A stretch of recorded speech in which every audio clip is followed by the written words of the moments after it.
नमस्कार दोस्तों, बहुत बहुत स्वागत है आपका इंडिया नाउ में और मैं हूं संदीप पाल। बीएसपी सुप्रीमो मायावती के तर्कस में कितने सियासी तीर हैं जिनसे विरोधी पार्टियां छलनी हो रही हैं। विरोधी पार्टियों को समझ में नहीं आ रहा है कि मायावती कौन सा दांव चल रही हैं जिसका जवाब उनके पास है ही नहीं।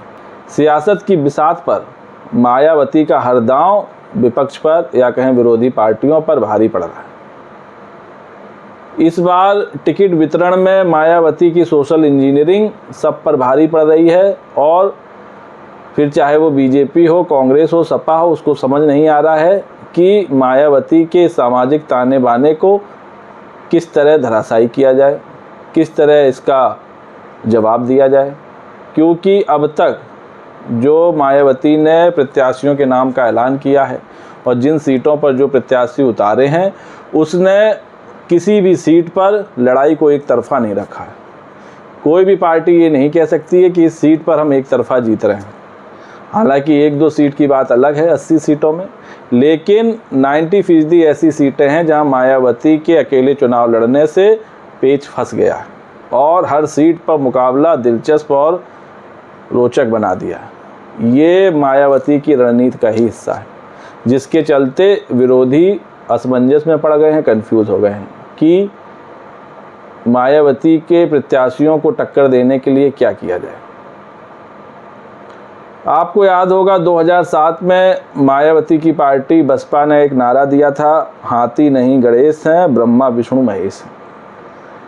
इस चुनाव में मायावती की पार्टी ने ब्राह्मणों पर काफ़ी भरोसा जताया था, ब्राह्मणों को काफ़ी टिकट भी दिए थे और 2007 में ब्राह्मणों ने मायावती को जीत भी दिलाई थी।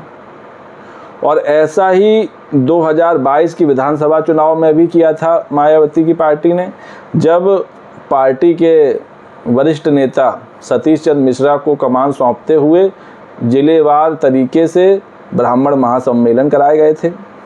हालांकि 2022 में उतना नतीजा अच्छा नहीं आया, लेकिन 2024 में इस बार मायावती ने कोई नारा तो नहीं दिया, ना ही कोई ब्राह्मण सम्मेलन करा रही हैं, लेकिन प्रत्याशियों के ऐलान में और जो प्रत्याशियों की लिस्ट है उसमें ब्राह्मणों को अच्छी खासी भागीदारी दी जा रही है, ब्राह्मणों को भी टिकट दिए जा रहे हैं। अब तक जो 64 प्रत्याशियों के नाम का ऐलान हुआ है उसमें 10 ब्राह्मणों को टिकट दिया गया है। 10 ब्राह्मणों को, सवर्ण जात की बात नहीं यहाँ हो रही, यहाँ बात हो रही ब्राह्मणों की। तो मायावती ने अब तक 10 ब्राह्मणों को टिकट दिया है।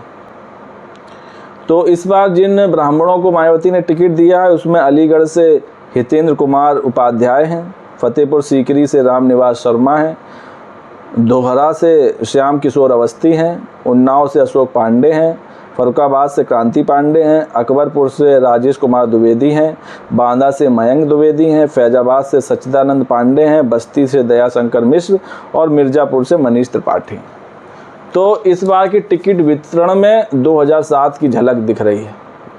2007 में भी मायावती ने सोशल इंजीनियरिंग के फॉर्मूले पर अपने दम पर सरकार बनाई थी और उस वक्त बसपा में सतीश चंद्र मिश्रा की अगुवाई में ब्रजेश पाठक थे, नकुल दुबे थे, विनय शंकर तिवारी थे, पवन पांडे थे, रामवीर उपाध्याय, डॉक्टर राकेश धर त्रिपाठी, श्याम सुंदर शर्मा, रंगनाथ मिश्रा और अंटू मिश्रा जैसे नेताओं को आगे करके पार्टी ने जीत हासिल की थी। इन ब्राह्मण नेताओं पर पार्टी ने भरोसा जताया था। भले ही आज के वक्त में ये सभी नेता अन्य दलों में शामिल हो गए हैं, पाला बदल कर दूसरी पार्टियों में चले गए हैं। जैसे ब्रजेश पाठक जी आज की डेट में यूपी सरकार में डिप्टी सीएम हैं, बीजेपी के दिग्गज नेता हो गए हैं। नकुल दुबे कांग्रेस में चले गए हैं। ऐसे ही कई नेताओं ने पाला बदल लिया है, जिन नेताओं को मायावती ने सियासत का ककहरा पढ़ाया था और जिनकी सियासत भी बीएसपी में रहकर चमकी थी, लेकिन अब उन्होंने पाला बदल लिया। कईयों ने 10 साल पहले बदल लिया तो कईयों ने 5-10 साल पहले बदल लिया, लेकिन अब वो पाला बदल कर चले गए। तो ये तो बात थी 2007 की, लेकिन 2024 में भी मायावती ने ब्राह्मणों को अच्छी खासी भागीदारी दी है, जो टिकट वितरण में साफ तौर से दिख रही है। क्योंकि 2012 का चुनाव हो चाहे 2017 का चुनाव हो, इन दोनों चुनावों में मायावती ने ब्राह्मणों की भागीदारी पर उतना भरोसा नहीं किया था जितना इस बार कर रही हैं। और इस फॉर्मूले से हटकर चुनाव लड़ा था, जिसका कोई खास नतीजा निकला नहीं था। और जिन सीटों पर मायावती ने ब्राह्मण कैंडिडेट उतारे हैं वहाँ ब्राह्मणों की आबादी ठीक ठाक है। बात अगर यूपी की करें तो यूपी में करीब 13 से 14% ब्राह्मण हैं, और जो अलीगढ़ की सीट है वहाँ दलित 20% हैं तो 15% ब्राह्मण हैं। फतेहपुर सीकरी में 21% दलित हैं और ब्राह्मण 14% हैं। तो अगर इन सीटों पर जहां ब्राह्मण प्रत्याशी हैं वहां दलित और ब्राह्मणों का वोट बैंक एकजुट हो जाता है तो ये करीब 35 के पार चला जाएगा, और 35 से 36% वोट बैंक बहुत बड़ा अंतर पैदा करता है। ऐसे में इन सीटों पर मायावती की पार्टी की जीत काफ़ी हद तक सुनिश्चित हो सकती है और कई पार्टियों को धराशायी कर सकती है, क्योंकि जो पार्टी का कोर वोट बैंक है वो हमेशा मायावती के साथ रहा है, करीब 20 से 21%। वो बात अलग कि चुनाव में थोड़ा बहुत अंतर होता हो, कभी 19% रह गया, कभी 21% रह गया, लेकिन 22% कोर वोट बैंक जो है वो पार्टी के साथ रहता है। ऐसे में अगर ब्राह्मणों का भी वोट बीएसपी को मिलता है तो ये बढ़कर पहुंच जाएगा 35 के पार, करीब 37 से 38%। तो ऐसी सीटों पर अगर बीएसपी जीतती है, उसके प्रत्याशी जीतते हैं, तो मायावती की 2024 में एक अलग राह खुल जाएगी, पार्टी एक अलग स्तर पर पहुंच जाएगी।